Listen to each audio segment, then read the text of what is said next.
All right, so do we have any questions to wrap it up?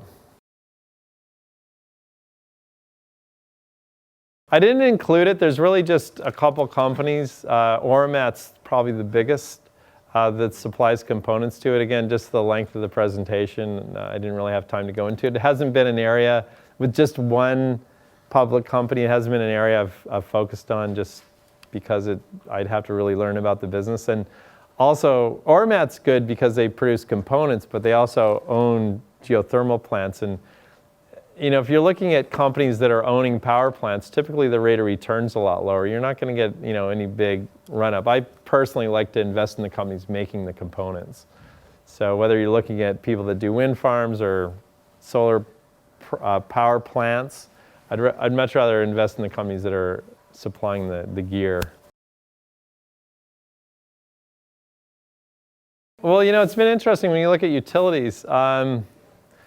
Once the cars, it'll be real. I don't know what the future is going to be, but basically what's happened just in the most recent past is with the economy tailing off last year, especially, electricity demand's really been cut back way more than anyone thought, because everyone's saying, don't ever believe anyone that says, electricity demand's going to go like this forever because everyone's buying more flat panel TVs and we just like to consume electricity. Well, it's not always the case. Actually, you get a recession, all of a sudden you get that whacked back hard.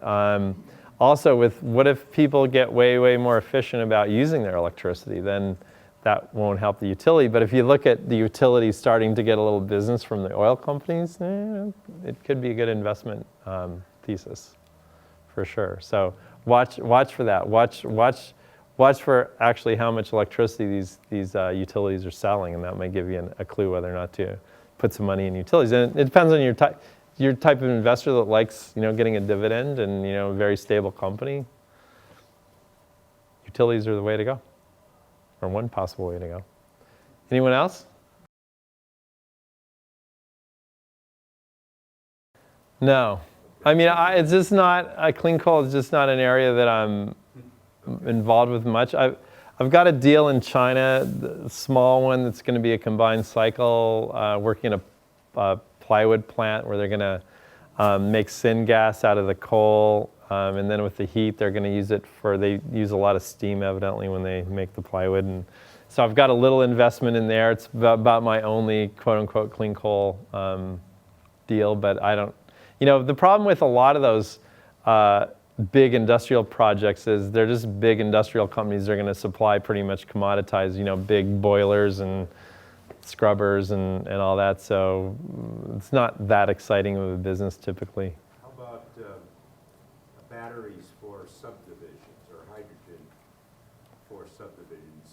20 years ago, we were talking about independent units for new subdivisions, either batteries or hydrogen. Well, they're all too expensive right now.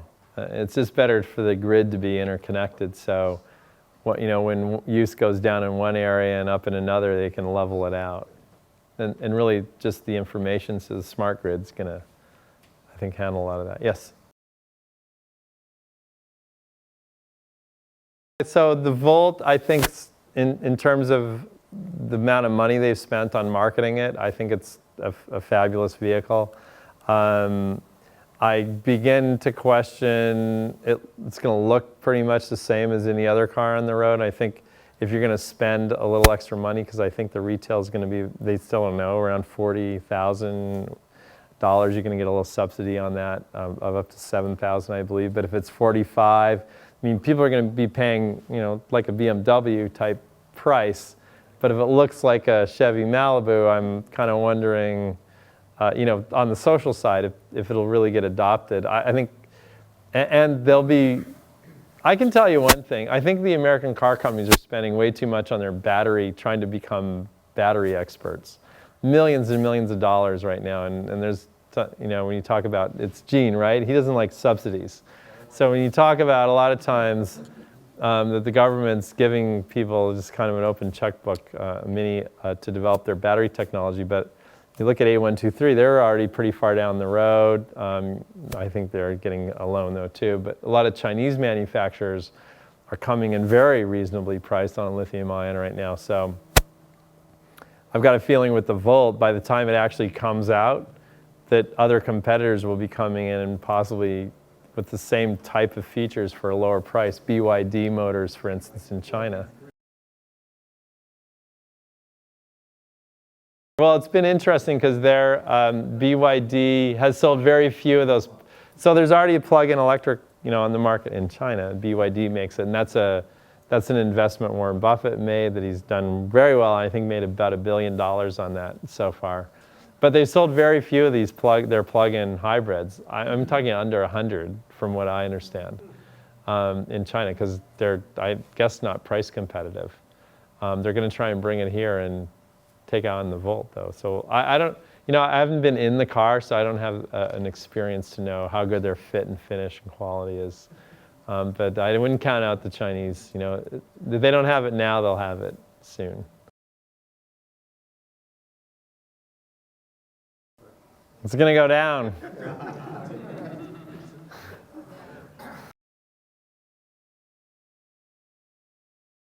LDK is a solar manufacturer. You just wanted to comment on it. Their big problem has been that they invested in the polysilicon furnaces, so farther upstream. And as soon as they began making that investment, prices started dropping where they could buy it from a supplier cheaper than they could make it. So that's kept their stock price very depressed. They've got a huge amount of investment. I think they were talking about over 500 or 600 million invested in just the furnaces. So long term, maybe it'll work, trying to control the whole supply chain. So far, the stock hasn't responded because everyone views their investment in the furnaces as a big mistake.